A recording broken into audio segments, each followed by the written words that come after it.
நாம் அனைவரும் வாழும் இடத்திலிருந்து வெகு தொலைவில் இல்லாத ஒரு இடத்தில் டார்லிங் என்ற குடும்பம் வாழ்ந்தது.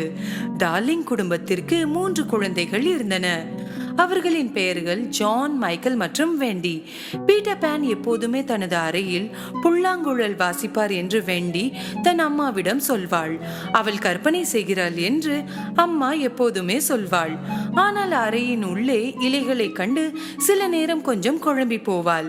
வெண்டி எப்போதும் இலைகள் பீட்டர் பேனில் இருந்து விழுந்தது என்று கூறுவாள். ஒரு இரவு அவர்களின் பெற்றோர் வீட்டிற்கு வெளியே சென்றபோது குழந்தைகள் அனைவரும் தனியாக வீட்டில் இருந்தன.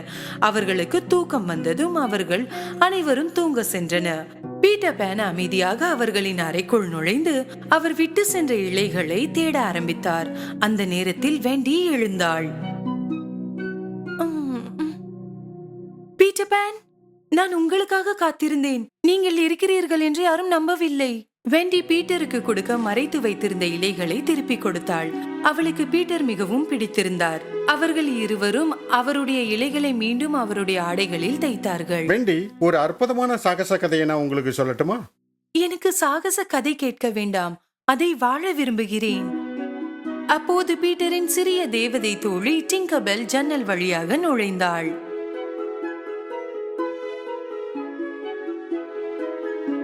எனக்கு தெரியும், நீ இங்கேதான் இருப்பாய் என்று. நான் இல்லாமல் ஒரு புதிய சாகசத்திற்கு நீ வந்து விட்டாயா? நீங்கள் இல்லாமல் என்னால் எதுவும் செய்ய முடியாது என்பது உங்களுக்கு தெரியும். வெண்டி தனது உடன்பிறப்புகளை எழுப்பினாள். அவளது உடன்பிறப்புகள் பீட்டர் பேன் மற்றும் டிங்கர்பெல்லை மிகுந்த குழப்பத்துடன் பார்த்தன. சரி, நீங்கள் பறக்க தயாரா? டிங்கர்பெல் தனது தேவதை தூள்களை தூவியது. அவை காற்றில் மிதந்தன. அனைவரும் சேர்ந்து வீட்டை விட்டு வெளியேறினர். குழந்தைகள் உடனே நெவர்லாண்டை நோக்கி சென்றன.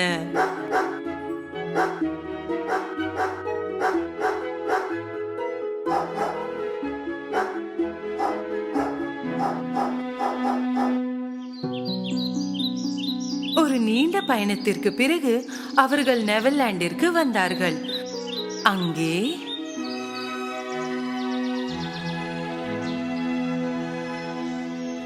கடல் கன்னிகள், காட்டு விலங்குகள், சிகப்பு இந்தியர்கள், கடற்கொள்ளையர்கள் மற்றும் காணாமல் போன சிறுவர்கள் இருந்தன. அவர்களில் கேப்டன் ஹூக் என்று அழைக்கப்படும் மிகவும் ஆபத்தானவரும் இருந்தார். கேப்டன் ஹூக் பீட்டர் பேனின் எதிரி. இதற்கு காரணம் என்னவென்றால், அவர்கள் சண்டையிட்டு கொண்டிருந்த போது ஒருமுறை பீட்டர் அவரது கையை வெட்டிவிட்டான். பிறகு அதை ஒரு பெரிய முதலை சாப்பிட்டு விட்டது. அந்த கையுடன் கடிகாரத்தையும் விழுங்கியது. இதனால் முதலை எப்போதும் ஒரு டிக்டாக் சத்தம் போட்டுக்கொண்டே இருக்கும். அந்த சத்தத்தால் கேப்டன் ஹூக்குக்கு முதலை அருகில் இருக்கிறது தெரிந்துவிடும். கப்பலில் இருந்து தனது தொலைநோக்கியால் பார்த்தபோது கேப்டன் ஹூக் பீட்டர் பேன் மற்றும் குழந்தைகளை ஒரு மலையின் உச்சியில் இருந்து தன்னை பார்ப்பதை பார்த்தார்.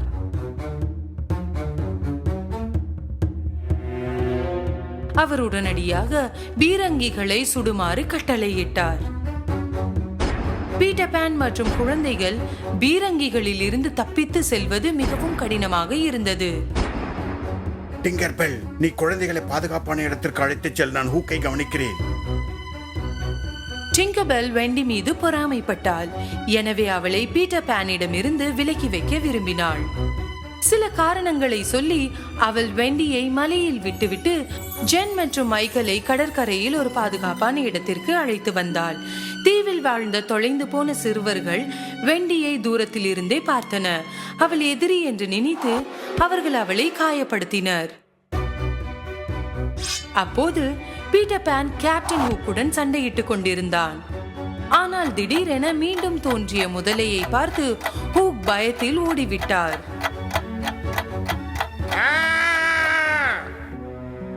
பீட்டர் பேன் திரும்பி வருகையில் வெண்டி காயமடைந்து பாறைகளில் படுத்து கிடப்பதை கண்டார். மேலும் அவர் மிகவும் வருத்தப்பட்டார். தாங்கள் காயப்படுத்திய பெண் பீட்டர் பேனின் தோழி என்பதை அறிந்த தொலைந்து போன சிறுவர்கள் வருந்தினர். குழந்தைகளை நான் உன் பராமரிப்பில் விட்டேன். டிங்கர்பெல்லும் வருந்தினாள். அவள் செய்தது தவறு என்பதை உணர்ந்தாள். நான் மிகவும் வருந்துகிறேன் பீட்டர், இது மீண்டும் ஒருபோதும் நடக்காது. காணாமல் போன சிறுவர்கள் வெண்டிக்கும் அவளது சகோதரர்களுக்கும் ஒரு அழகான வீட்டை உருவாக்கினர். இரவில் அவர்கள் அனைவரும் வெண்டியின் கதைகளை கேட்டு மரத்தடி வீட்டில் தூங்கினார்கள். பீட்டர் பான் வீட்டின் முன் பாதுகாவலனாக இருப்பார். ஒரு நாள் அவர்கள் பாறைகளில் ஓய்வெடுத்துக் கொண்டிருந்த போது கடற்கொள்ளையர்கள் நெருங்கி வருவதை கண்டார்கள். அவர்கள் சிகப்பு இந்திய தலைவரின் மகளை பிணை கைதியாக அழைத்து சென்றனர். முதல்வரின் மகளை காப்பாற்ற பீட்டர் பான் மற்றும் சிறுவர்கள் பின்தொடர்ந்தனர். அவர்களுக்கிடையே பெரிய சண்டை ஏற்பட்டது. இறுதியில் அவர்கள் மகளை காப்பாற்றி முதல்வரிடம் அழைத்து வந்தனர். அந்த நாளுக்கு பிறகு சிகப்பு இந்தியர்கள் பீட்டர் பான் மற்றும் தொலைந்த சிறுவர்கள் நண்பர்களானார்கள். சிறுவர்களை பாதுகாக்க பீட்டர் பான் கட்டளையின்படி தலைவர் தனது 2 சிறந்த மனிதர்களை உத்தரவிட்டார். கேப்டன் ஹூக் இதை பற்றி அறிந்து கோபமடைந்தார். ஒரு நாள் நான் உன்னை தோற்கடிப்பேன் பீட்டர் பான், உன்னால் கண்டிப்பாக தப்பிக்க முடியாது. ஒரு நாள் வெண்டி தனது குடும்பத்தின் கதையை சொல்ல தொடங்கிய போது பீட்டர் அவளும் அவளுடைய சகோதரர்களும் தங்கள் வீட்டை நினைத்து எவ்வளவு ஏங்குகிறார்கள் என்பதை உணர்ந்தார். எனவே அவர்கள் விரும்பினால் அவர்கள் திரும்பி செல்லலாம் என்று அவர் சொன்னார். ஆனால் அவர் தங்க விரும்புகிறார் என்று சொன்னார். நீண்ட பயணத்திற்காக அவர்கள் அனைவரும் தயாராகி கொண்டிருந்த போது அவர்கள் கடற்கொள்ளையர்களால் தாக்கப்பட்டனர். கடற்கொள்ளையர்கள் சிறுவர்களை பிடித்து சிகப்பு இந்தியர்களுக்கு ஒரு பொறியை அமைத்து அவர்களை கைப்பற்றினர். சிறுவர்களுக்கு என்ன நடந்தது என்று தெரியாமல் பீட்டர் பான் வீட்டில் தூங்கிக் கொண்டிருந்தார். கேப்டன் ஹூக் அவர் தூங்குவதை கண்டார். ஆனால் பீட்டர் பானின் மரம் வீட்டின் கதவை திறக்க முடியவில்லை.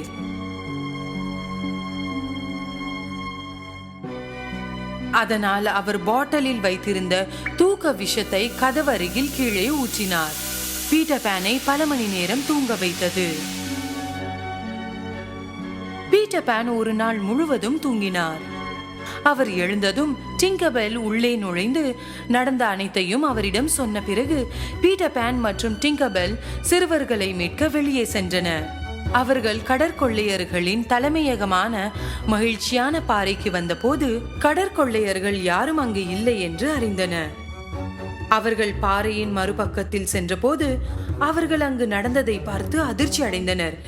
வெண்டி, ஜான், மைக்கேல் மற்றும் சிறுவர்கள் அனைவருமே கம்பத்தில் கட்டி வைக்கப்பட்டு இருந்தனர் மற்றும் கேப்டன் ஹூக் கையில் தீ கம்பத்தை வைத்திருந்தார். உங்கள் கடைசி ஆசையை கூறுங்கள்.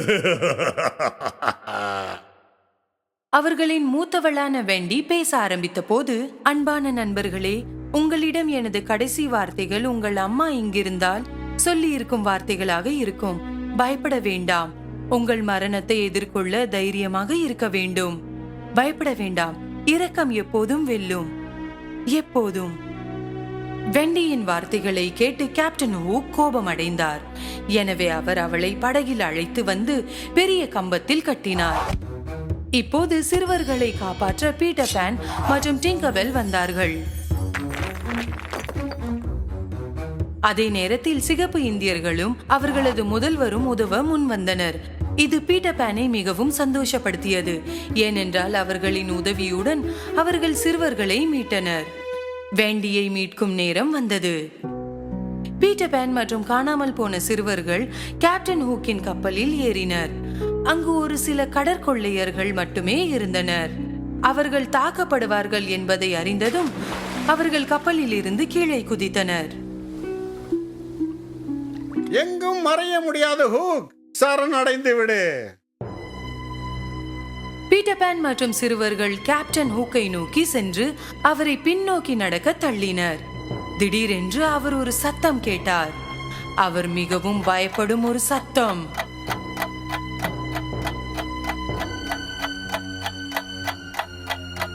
கேப்டன் ஹூக் பயத்துடன் திரும்பி பார்த்தபோது அவர் தண்ணீரில் விழ காத்திருக்கும் முதலையை கண்டார். காப்பாற்று! உடனே அவர் படகின் மறுபுறம் ஓடி தண்ணீரில் குதித்து தன்னால் முடிந்தவரை வேகமாக நீந்த ஆரம்பித்தார். பீட்டர் பான் மற்றும் சிறுவர்கள் சிரிக்கத் தொடங்கினர்.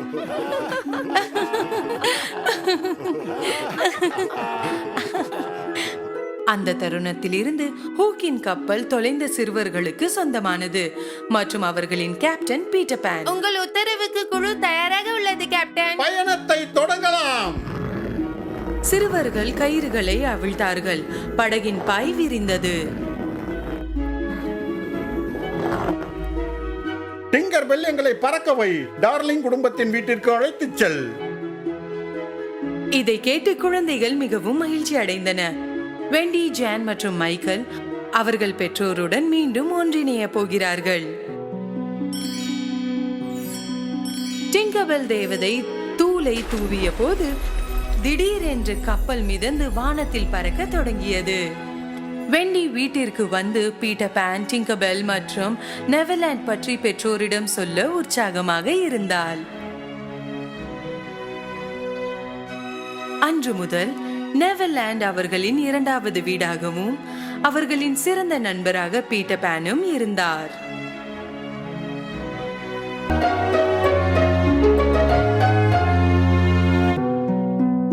நீண்ட காலத்திற்கு முன்பு ஒரு சிறிய நகரத்தில் ஜெபெட்டோ என்ற ஒரு வயதான பொம்மை செய்பவர் வாழ்ந்தார். அவர் மரபொம்மைகளை விற்று சம்பாதித்தார். அந்த முதியவர் தனது வாழ்க்கையில் வருத்தப்பட்ட ஒரே விஷயம் என்னவென்றால் அவருக்கு குழந்தை இல்லை என்பது. ஒரு நாள் அவர் காட்டில் நடந்து கொண்டிருந்த போது தனது புதிய பொம்மைக்கான சரியான மரக்கட்டையை கண்டுபிடித்தார். இந்த மரக்கட்டை சரியானதுதான். இதில் நான் அழகான பொம்மையை செய்வேன். ஜெபெட்டோ தனது முதுகில் கட்டையை சுமந்து தனது பட்டறைக்கு எடுத்து சென்றார். அவர் தனது மேஜையில் கட்டையை வைத்து செதுக்க தொடங்கினார். ஆனால் திடீரென்று எதிர்பாராத ஒன்று நடந்தது. கட்டையில் இருந்து ஒரு குரல் வருவதை கேட்டார். ஜெபெட்டோ முதலில் திகைத்து போனார். ஆனால் பின்னர் அவர் பிரம்மை என்று நினைத்தார். ஜெபெட்டோ செதுக்கிக் கொண்டே இருந்தார். ஆனால் பின்னர் அவர் மீண்டும் அந்த குரலை கேட்டார். எனக்கு வயதாகிவிட்டது என்று நினைக்கிறேன். என் செவியில் ஏதோ கேட்கின்றன. ஜெபெட்டோ தொடர்ந்து வேலை செய்தார். முதலில் கைப்பாவையின் தலை, பின்னர் கைகளும் கால்களும் பின்தொடர்ந்தன. ஜெபெட்டோ இறுதியாக கைப்பாவையை செய்வதை முடித்தார். அதை ஒரு நாற்காலியில் அமர வைத்தார். பிறகு சுத்தம் செய்தார். அப்போது அவர் மற்றொரு குரலை கேட்டார். வணக்கம். ஜெபெட்டோ திகைத்து போனார். ஆனால் மரபொம்மையை தவிர வேற யாரையும் அவரால் பார்க்க முடியவில்லை. எனவே அவர் தனது வேலையை தொடர்ந்தார். சிறிது நேரம் கழித்து கைப்பாவை நாற்காலியில் இருந்து கீழே குதித்து அறையில் நடனமாடத் தொடங்கியது. இதை பார்த்த ஜெபெட்டோவுக்கு தலை சுற்றியது. அட கடவுளே, இந்த பொம்மைக்கு உயிர் இருக்கிறது. நிச்சயமாக இது ஒரு உண்மையான குழந்தை இல்லை. ஆனால் அது சிரித்தது, பேசியது மற்றும் குழந்தையை போலவே விளையாடியது. ஜெபெட்டோ கைப்பாவையை தனது கைகளில் பிடித்தார். குழந்தையே, இனிமேல் உனது பெயர் என்ன தெரியுமா? பினோக்கியோ. ஜெபெட்டோவும் பினோக்கியோவும் ஒன்றாக மகிழ்ச்சியாக வாழத் தொடங்கினர். பினோக்கியோ பள்ளிக்கு செல்ல வேண்டிய நேரம் வந்தது. ஆனால் ஜெபெட்டோவிடம் பினோக்கியோவை பள்ளிக்கு அனுப்ப பணம் இல்லை. எனவே அவர் தனது கோட்டை விற்று பணத்தை பினோக்கியோவிடம் கொடுத்தார். பினோக்கியோ பணத்தை எடுத்துக்கொண்டு மகிழ்ச்சியுடன் பள்ளிக்கு சென்றது. அப்போது வழியில் அனைத்து கடைகளையும் மக்களையும் சந்தைகளையும் பார்த்து கொண்டு சென்றது. திடீரென்று முன்னால் ஒரு கூச்சலை கண்டது. என்ன நடக்கிறது என்பதை கண்டுபிடிக்க கூட்டத்தின் மத்தியில் சென்றது. மிகவும் மிகவும் சின்னதாக இருந்ததால் அனைவரையும் தாண்டி முன்னால் உடனே சென்றது. அங்கே ஒரு பெரிய வண்ணமயமான கூடாரத்தை பார்த்தது. அது ஒரு சர்க்கஸ் கூடாரம். கூடாரத்தின் முன்னால் இருந்த கோமாளி வாடிக்கையாளர்களை அழைத்து கொண்டிருந்தார். பினோக்கியோ உள்ளே இருப்பதை காண ஆர்வமாக இருந்தது. ஆனால் கோமாளி அதை உள்ளே நுழைவதை தடுத்தது. உள்ளே போவதற்கு பணம் கொடுக்க வேண்டும். பினோக்கியோ சிறிது நேரம் யோசித்து பள்ளிக்கு ஜெப்பேட்டோ அதற்கு கொடுத்த பணத்தை நினைவு கூர்ந்தது. என்னிடம் பணம் இருக்கிறது. அது தனது சட்டை பையில் இருந்து பணத்தை எடுத்து கோமாளிக்கு கொடுத்தது. கூடாரத்தின் உள்ளே மிகவும் வேடிக்கையாக இருந்தது. கூடாரத்தின் நடுவில் மேடையில் பொம்மைகள் ஆடுவதை கண்டது. வா, அவைகளும் மரத்தாலானது. மேடையில் குதித்து பினோக்கியோ கைப்பாவைகளிடையே நடனமாட தொடங்கியது. ஆனால் நிகழ்ச்சியின் பார்வையாளர்களுக்கு இது பிடிக்கவில்லை. மேடைக்கு மேலே சர்க்கஸின் உரிமையாளர் கைப்பாவைகளின் சரங்களை பிடித்துக் கொண்டு ஒரு உண்மையான கைப்பாவையை பார்த்து மிகவும் மகிழ்ச்சி அடைந்தார். அருமை! சரங்கள் இல்லாத இந்த கைப்பாவை எனக்கு நிறைய பணங்கள் சம்பாதித்துக் கொடுக்கும். இவ்வாறு நினைத்தார். நிகழ்ச்சி முடிந்தவுடன் அவர் பினோக்கியோவை பிடித்து ஒரு கூண்டில் அடைத்தார். ஜெப்பேட்டோ பேச்சை கேட்டு நேரடியாக பள்ளிக்கு சென்றிருக்க வேண்டும் என்று பினோக்கியோ வருத்தப்பட்டது. அதனால் அது அழ ஆரம்பித்தது.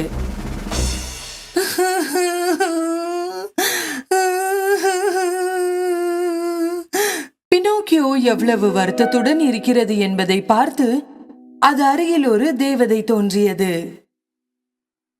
உன் தந்தை செய்ய சொன்னதை நீ செய்திருக்க வேண்டும். ஆனால் உன் தவறை நீ இப்போது உணர்ந்திருப்பதை காண்கிறேன்.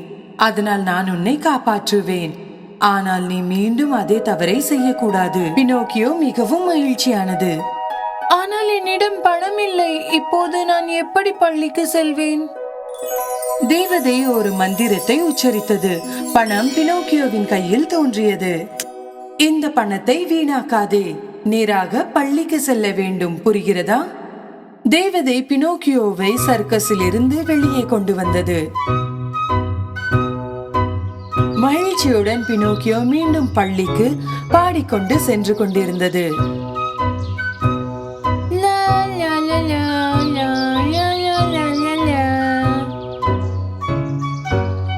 பினோக்கியோ மகிழ்ச்சியுடன் பாடுவதை பார்த்து தந்திரசாலி நரி மற்றும் அதன் நண்பன் பூனை பினோக்கியோவின் வழியில் வந்தனர். பினோக்கியோவின் பணத்தை எடுத்து செல்ல அவர்கள் ஒரு திட்டத்தை உருவாக்கினர். என்னப்பா இவ்வளவு சந்தோஷமா எங்க போயிட்டு இருக்க?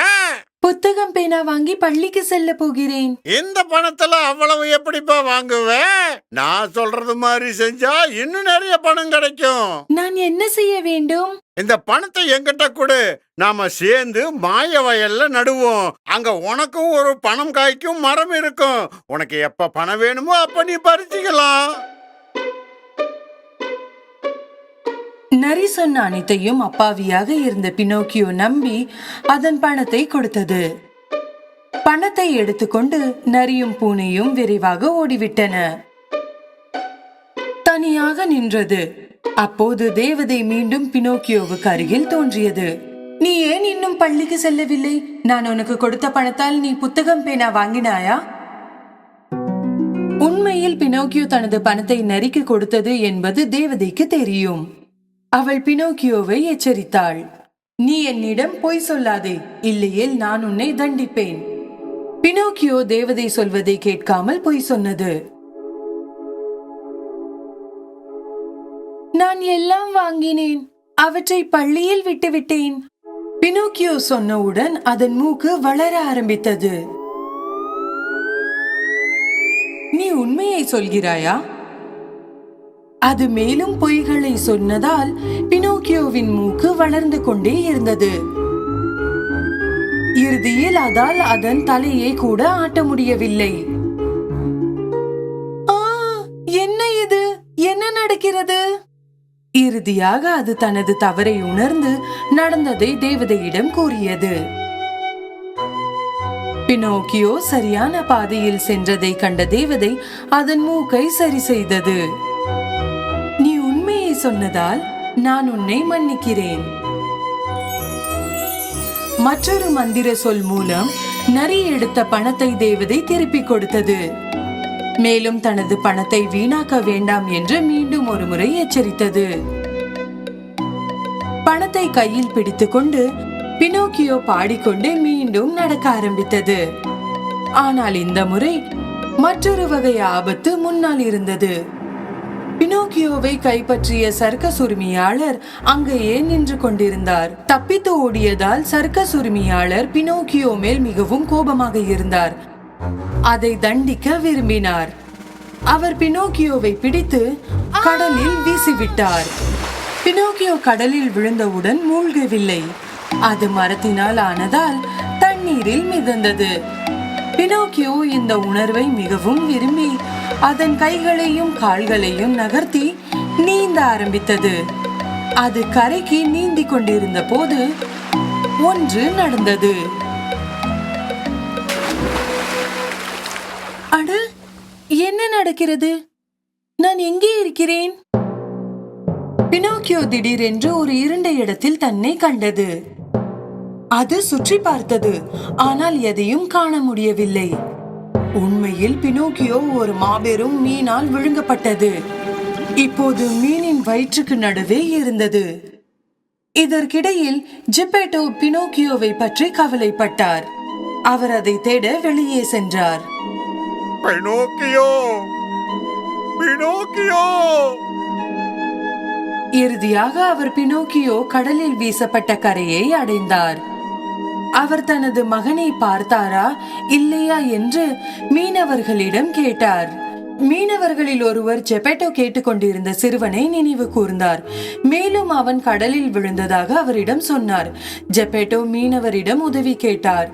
ஜெப்பேட்டோ எவ்வளவு நல்ல மனிதர் என்பதை அறிந்த மீனவர் உதவ மறுக்க முடியவில்லை. அதனால் அவர் பினோக்கியோவை காப்பாற்ற ஒரு சிறிய படகை கொடுத்தார். ஜெப்பேட்டோ படகில் குதித்து கடலுக்கு சென்றார். சிறிது நேரத்திற்கு பிறகு திடீரென்று ஒரு பெரிய புயல் தொடங்கியது. சிறிய படகு இனி பெரிய அலைகளை கையாள முடியாமல் உடைந்தது. அப்போது ஜெப்பேட்டோ கடலின் நடுவே இருந்தார்.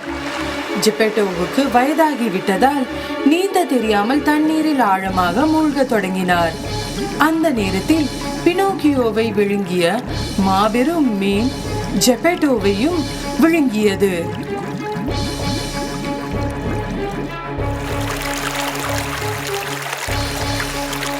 பிறகு ஜெப்பேட்டோ மீனின் தொண்டையில் வழுக்கி நேராக வயிற்றில் சென்றது. அங்கே ஒரு குழந்தையின் அழுகை குரலை கேட்டார். இந்த குரலை அவர் உடனே தெரிந்து கொண்டார். பினோக்கியோ, என் செல்லமே, நீ கிடைத்து விட்டாய். நான் எவ்வளவு கவலைப்பட்டேன் தெரியுமா? தந்தையின் குரலை கேட்ட பினோக்கியோ ஜெப்பேட்டோவை கண்ணீருடன் அணைத்துக் கொண்டது. நான் மிகவும் வருந்துகிறேன். நான் உங்கள் பேச்சை கேட்கவில்லை. என்னை மன்னியுங்கள். நீங்கள் சொல்வதை நான் எப்போதும் செய்வேன். இந்த முறை பினோக்கியோ உண்மையிலேயே வருந்துவதை பார்த்து தேவதை அவர்களை மீட்க முடிவு செய்தது. ஜெப்பேட்டோவையும் பினோக்கியோவையும் மீனின் வயிற்றில் இருந்து கரைக்கு கொண்டு வந்தாள். அந்த நாளுக்கு பிறகு பினோக்கியோ மிகவும் புத்திசாலி பையனாக மாறியது. எப்போதும் தந்தையின் பேச்சை கேட்டு தினமும் பள்ளிக்கு சென்றது. பள்ளி முடிந்ததும் வீட்டிற்கு வந்து தந்தை பட்டறையில் உதவியது. ஒரு நல்ல பையனாக பினோக்கியோ ஆனதை பார்த்த தேவதை அதற்கு ஒரு பரிசு கொடுக்க முடிவு செய்தாள். ஒரு இரவு பினோக்கியோ தூங்கிக் கொண்டிருந்த போது அவள் அதன் படுக்கைக்கு அருகில் வந்து மந்திர சொற்களை சொன்னாள். மறுநாள் காலையில் பினோக்கியோ எழுந்தான். பள்ளிக்கு எப்போதும் போல் செல்ல அவன் படுக்கையில் இருந்து எழுந்தவுடன் ஏதோ வித்தியாசமாக இருப்பதை உணர்ந்தான். முதலில் அவன் தனது கைகளையும் பின்னர் அவனது உடலையும் பார்த்தான். அதிர்ச்சி அடைந்தான். அவன் இப்போது மரத்தால் ஆனவன் அல்ல. அவன் மனிதர்களைப் போல் ஒரு சாதாரண பையன்.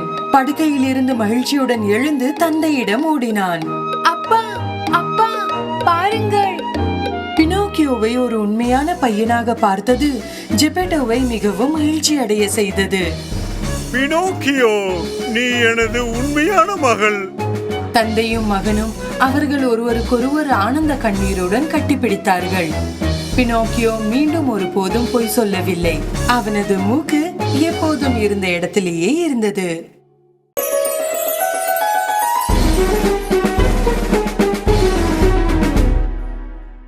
தொலைவில் உள்ள ஒரு நாட்டில் ஒரு மில்லுக்காரர் தனது 3 மகன்களுடன் வசித்து வந்தார். மில்லுக்காரர் இறந்த பிறகு அவர் தனது மூத்த மகன்களுக்கு மில்லை மற்றும் தனது இளைய மகனுக்கு ஒரு பூனையை விட்டு சென்றார். அவரது இளைய மகன் வருத்தப்பட்டார்.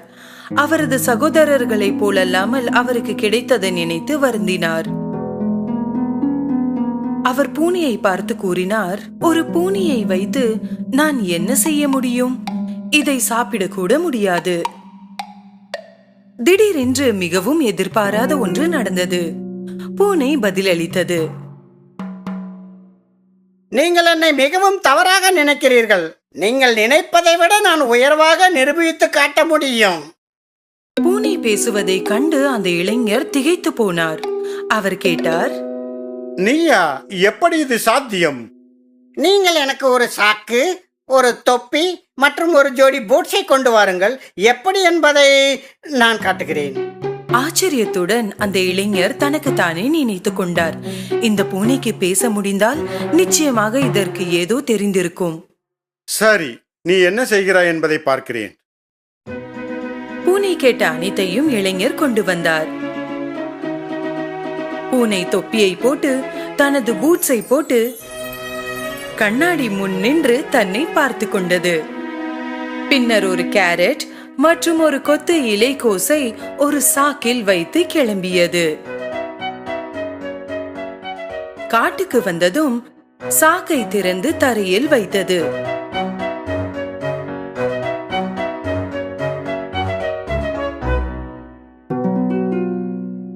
விரைவிலேயே காய்கறிகளின் நறுமணத்தை முகர்ந்து ஒரு முயல் தோன்றியது.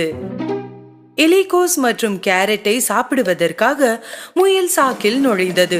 பூனை விரைவாக சாக்கிடம் ஓடி வந்து அதை இறுக்கமாக கட்டி முயலை பிடித்தது. முயலை அதன் உரிமையாளரிடம் எடுத்துச் செல்வதற்கு பதிலாக அதை கோட்டைக்கு எடுத்துச் சென்றது.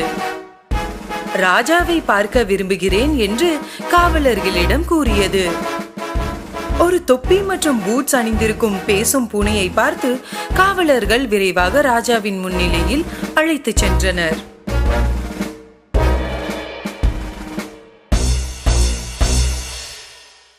பெருந்தகையே, கேரபாஸ் இளவரசரின் சார்பாக நான் உங்களுக்கு பரிசு வழங்குகிறேன்.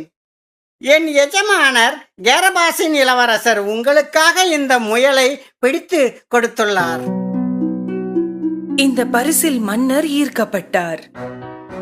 நீண்ட காலமாக பூட்ஸ் அணிந்த பூனை தான் பிடித்த விலங்குகளை கொண்டு வந்து அரசரிடம் கொடுத்தது. ராஜ்யத்தில் எல்லோரும் இளவரசரின் தாராளமான மனப்பான்மை மற்றும் செல்வத்தை பற்றி பேசத் தொடங்கினர். ஒவ்வொரு நாளும் ராஜாவின் ஆர்வம் அதிகரித்தது. எனவே ஒரு நாள் அவர் பூட்ஸ் அணிந்த பூனையிடம் கேட்டார்,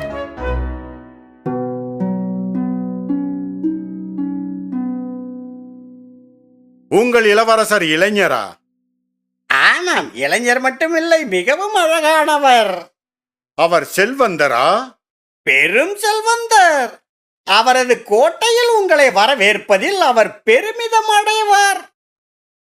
இறுதியாக ராஜாவும் ராணியும் இந்த அழகான இளவரசரை சந்திக்க போகிறார்கள் என்பதை கேட்டு மிகவும் மகிழ்ச்சி அடைந்தார்கள். பூட்ஸ் அணிந்த பூனை சொல்வது உண்மை என்றால் நம் மகளுக்கு சரியான கணவரையும் ராஜ்யத்திற்கு பொருத்தமான இளவரசரையும் கண்டுபிடித்துள்ளோம் என்று நினைக்கிறேன். சில நாட்களுக்கு பிறகு பூட்ஸ் அணிந்த பூனை ராஜாவும் ராணியும் தங்கள் மகளுடன் ஊருக்கு வெளியே சென்றிருப்பதை கண்டுபிடித்தது.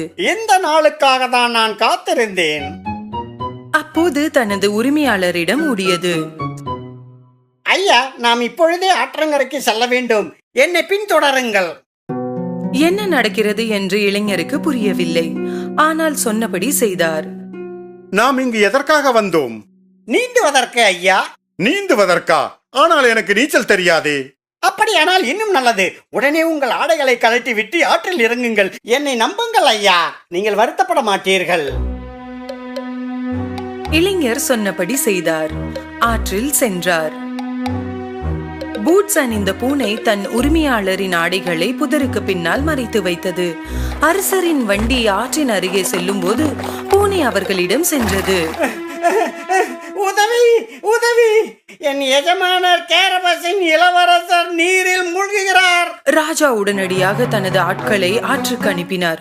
அவரது ஆட்கள் அந்த இளைஞரை காப்பாற்றும் போது தனது எஜமானரின் ஆடைகளை எவ்வாறு திருடர்கள் திருடினார்கள் என்பதை விளக்கியது. ராஜா தன் ஆட்களுக்கு கட்டளையிட்டார். நம்மிடமுள்ள சிறந்த ஆடைகளை இளவரசருக்கு கொண்டு வந்து கொடுங்கள். தனது புதிய ஆடைகளுடன் இளைஞர் ஒரு உண்மையான இளவரசரை போலவே இருந்தார். அவர் ராஜாவின் வண்டியை நோக்கி நடந்து கொண்டிருந்த போது இளவரசியும் ராணியும் அவரை பார்த்து கொண்டிருந்தார்கள். ராஜாவின் அருகில் வந்து வணங்கினார்.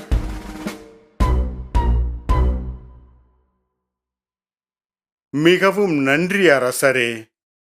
என் எஜமானர் கேரபஸின் இளவரசர் அவரது அரண்மனையில் உங்களுக்கு விருந்தளிப்பதற்கு பெருமிதம் அடைவார். நான் சென்று அதற்கு ஏற்பாடு செய்கிறேன். பூட்ஸ் அணிந்த பூனை விரைவாக ஓடியது. அந்த இளைஞருக்கு ஏன் கேரபாஸின் இளவரசர் என்று அழைக்கப்பட்டார் என்று புரியவில்லை. ஆனால் மீண்டும் பூனை ஏதோ செய்யும் என்று நினைத்து அமைதியாக இருந்தார். இளவரசி உடனடியாக அழகான இளவரசரின் காதலில் விழுந்தாள். ஒரு பயங்கரமான ராட்சதருக்கு சொந்தமான ஒரு கோட்டைக்கு வேகமாக ஓடும்போது வழியில் வயலில் வேலை செய்யும் விவசாயிகளிடம் பூனை கத்தி சொன்னது. அரசர் வந்து கொண்டிருக்கிறார். அவர் உங்களிடம் கேட்டால் இந்த நிலம் அனைத்தும் கேரபஸ் இளவரசருக்கு சொந்தமானது என்று கூறுங்கள். இல்லையேல் அவர் உங்களை தண்டிப்பார். பூனை ஓடிக்கொண்டே வழியில் பார்த்த அனைவருக்கும் மீண்டும் மீண்டும் அதையே சொன்னது.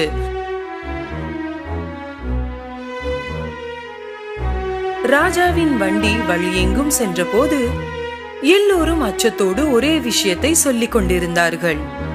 இளவரசர் இவ்வளவு நிலத்தை வைத்திருப்பதைக் கண்டு மன்னர் ஆச்சரியப்பட்டார். அவர் மகிழ்ச்சியாக இருந்தார். இதற்கிடையில் பூனை ராட்சதனின் கோட்டைக்கு வந்து கதவை தட்டியது. கதவு ஒரு பெரிய சத்தத்துடன் திறக்கப்பட்டது. ஒரு பூனை ஒரு தொப்பி மற்றும் பூட்ஸோடு பார்த்தபோது ராட்சதன் மிகவும் ஆச்சரியப்பட்டான்.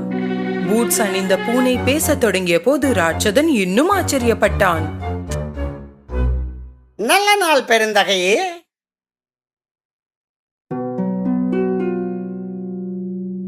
யார் நீ? என் கோட்டையில் நீ என்ன செய்து கொண்டிருக்கிறாய்? பூனை தனது திட்டத்தை செயல்படுத்த தொடங்கியது. நான் எதற்காக இங்கு வந்தேன் என்று கூறுகிறேன் பெருந்தகையே. நான் அரசரின் விசுவாசமான வேலைக்காரன். மந்திரம் குறித்த உங்கள் அற்புதமான திறமைகளை பற்றி அரசர் என்னிடம் கூறியுள்ளார். ஆமாம், அவர் கூறியது சரிதான். அதனால் நீங்கள் வலிமை மிக்க ஒரு பெரிய சிங்கமாக மாற முடியுமா அரசே? நிச்சயமாக முடியும். அது எனக்கு மிகவும் சுலபமானது. தனது அற்புதமான மந்திரத்தை பயன்படுத்தி ராட்சதன் ஒரு பெரிய சிங்கமாக மாறியது. பூனை மிகவும் பயந்து குதித்தது. சரி சரி, இது போதும். ராட்சதன் தனது இயல்பு நிலைக்கு திரும்பியது. ஆச்சரியமாக இருந்தது. நீங்கள் சிறிய மிருகமாக மாறுவது சாத்தியமில்லை என்று நினைக்கிறேன். உறுதியாக தெரியவில்லை. நீங்கள் என்ன நினைக்கிறீர்கள்? சாத்தியமற்றதா?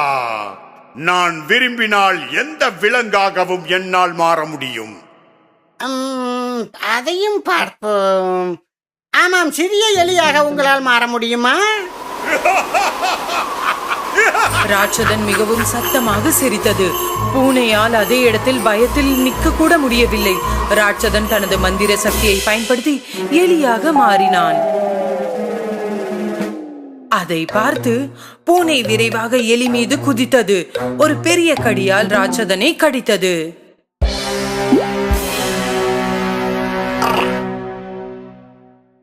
இதற்கிடையில் ராஜாவின் வண்டி மாபெரும் கோட்டையை நெருங்கியது.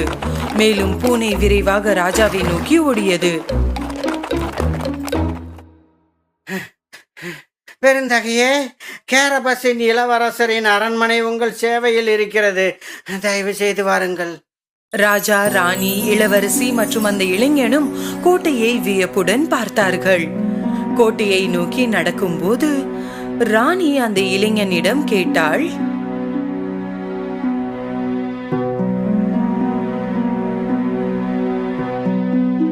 இளவரசரே, உங்களுக்கு திருமணமாகிவிட்டதா? இல்லை அரசியே, உங்கள் அழகான மகளை எனக்கு நீங்கள் திருமணம் செய்து வைத்தால் அவளை நான் சந்தோஷமாக வைத்திருப்பேன். ராட்சதனின் அரண்மனையில் ஒரு பெரிய விருந்து தயாரிக்கப்பட்டு இளவரசருக்கும் இளவரசிக்கும் நிச்சயதார்த்தம் செய்தனர். விரைவில் அவர்கள் திருமணம் செய்து கொண்டனர்.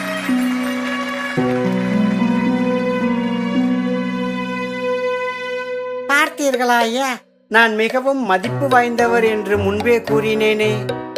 அன்றிலிருந்து பூட்ஸ் அணிந்த பூனை இளவரசரின் விசுவாசமான ஊழியராக ஆனது. இருவரும் சேர்ந்து மிகவும் பணக்கார ஆரோக்கியமான வாழ்க்கை வாழ்ந்தார்கள்.